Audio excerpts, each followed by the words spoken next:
Well, trying to get back after it, you know, per my usual work schedule. I'm not out here until it's late at night, so that sucks, but life goes on. So when I get a minute, I come out here. You know, I really don't know what time I actually have put into this.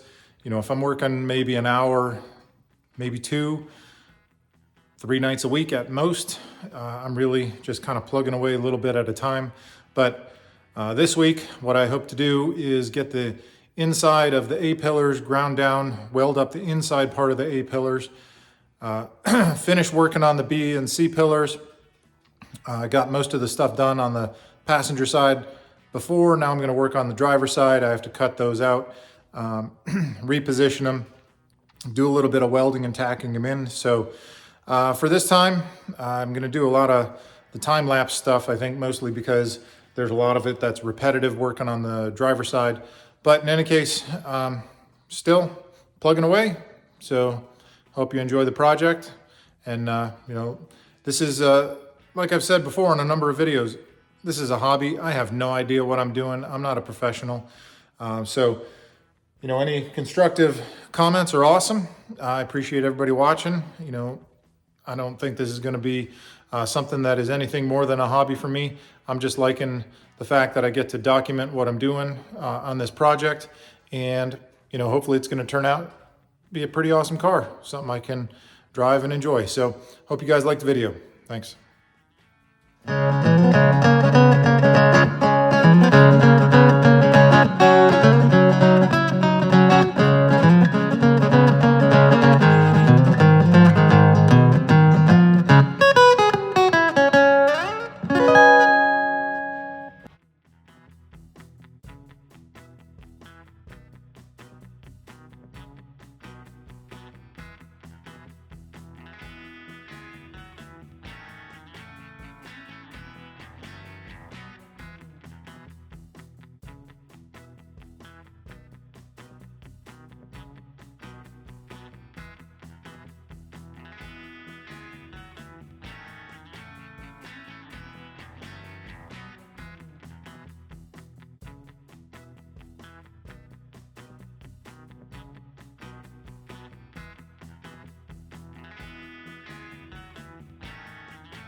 Well, I'm sure you saw me struggling there, but that's the way it goes, I guess. So where I stand at the end of the night tonight, I did put a couple tacks on the B pillar there. I just wanted that to look kind of as vertical as possible, tried lining it up as best as I could there. Then I had some struggle bus moments trying to get this clamped in place at the same time as the C pillar clamped in place. What ended up happening is there was a little bit of a gap down there at the B pillar. So my vice grips weren't good enough to hold it in place. That's why I ended up doing the little tacky tacks there just to kind of hold it in position. Then what I did up here is after I got around to deciding I can't clamp all of this shit all together all at once, I clamped just the B pillar in and I tried to line up the drip rail here. But the thing is, this car not only curves top to bottom, side to side, but also front to back. So if you kind of look at this, what you'll see here is on the profile, it does this nice little like such. So that was a bit of a trick to get aligned. So I think what I'm going to do is at this point, maybe put a couple more tacks on that so it's kind of sturdy. Then what I'm going to do is I will figure the C pillar out here. Probably see me struggle with that some more, but basically kind of the same concept. Tack that in place. So that's established, and I will use the relationship between C-pillar here and there. Again, the problem with putting a strip all the way across, I would have a 2 1/4 inch strip there and like a 3/4 inch strip there. So I'd be cutting the roof all the way in half there and all the way in half there with like 5 feet of welding, well, 10 both directions. So that'd be a shit ton of work. So I think I'm gonna skip that. And then still have to figure this out back here. So yeah, work in progress, but every little tack weld is a little bit closer.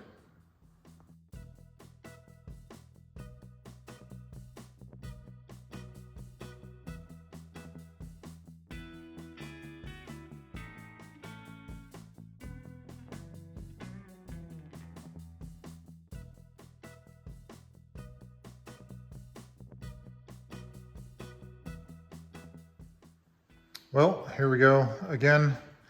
Gonna call it a night again, about 11 o'clock. Seems to be my usual time in the workshop here. But in any case, got the B pillar tacked in, got the C pillar tacked in, and then I just ran a bunch of clecos in here. It really demonstrates kind of how we've got this swoopiness going on to the roof line here. I don't know if you can make that out on the video, but it makes this very rounded curve from back to front here. So in any case, got it lined up pretty well. I think we'll just put some tack welds in there, and I think what I'll do is probably do the old cut and butt type of thing on there. But I do have the passenger side pillars tacked in. So anyways, one night closer. I'll get back after it later this week and hopefully can give you more updates. Well, here I am a couple days later. You know, this seems pretty typical. It's dark out, it's cold. I only get to work on this 2, maybe 3 days a week. So I'm doing it at night. You know, it'd be super cool to do this during the daylight. Might be kind of unique experience, but in any case, I got the other side where I just tacked on the B pillar, the C pillar, just so that would line up, put the clecos in. Of course, forgot to hit record when I was putting the clecos on, so you don't get to see that part. I'll do it over here though.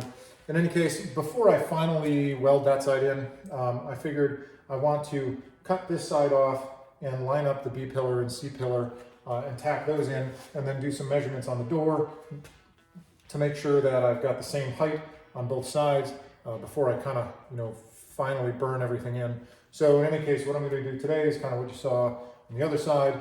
So what I'm going to do is, you know, just zip along the line there with the plasma cutter, cut the B pillar out, cut the C pillar separate, move everything back, you know, see what happens. So we'll keep going.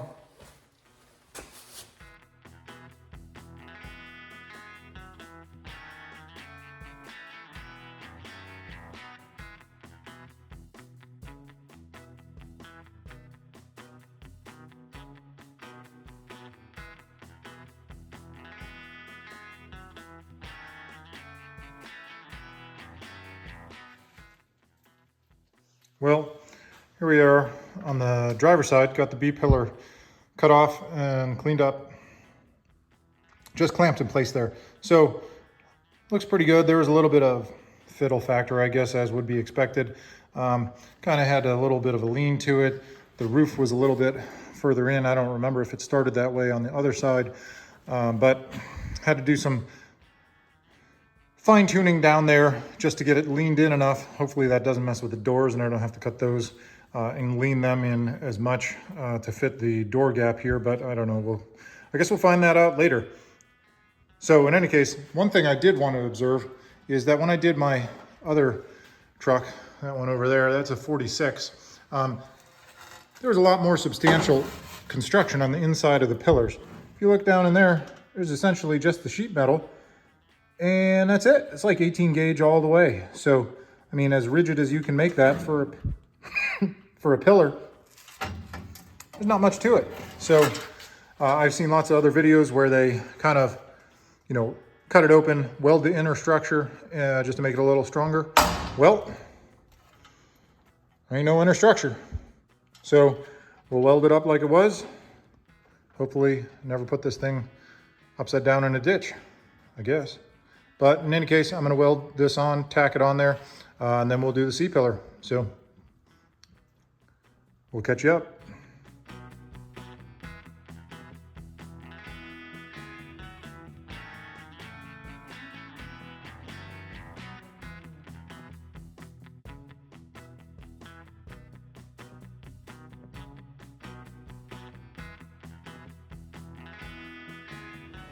Well, I have no idea how long that took, but I'm sure hope you enjoyed watching me like two monkeys trying to fuck a football on that one. I couldn't get anything lined up. Clamps weren't working. Finally did get it into place there. Had to switch out to a different clamp there. Had to cut a little bit here behind the roof because it was jamming up on something. So good thing I was on time lapse because I was, kind of invested in the 4-letter words there. So in any case, I'm going to do some measurements now, make sure that it matches up fairly well to the other side. Then I'll put some tacks on this. Already getting late, so we'll see how much longer I can keep after it tonight.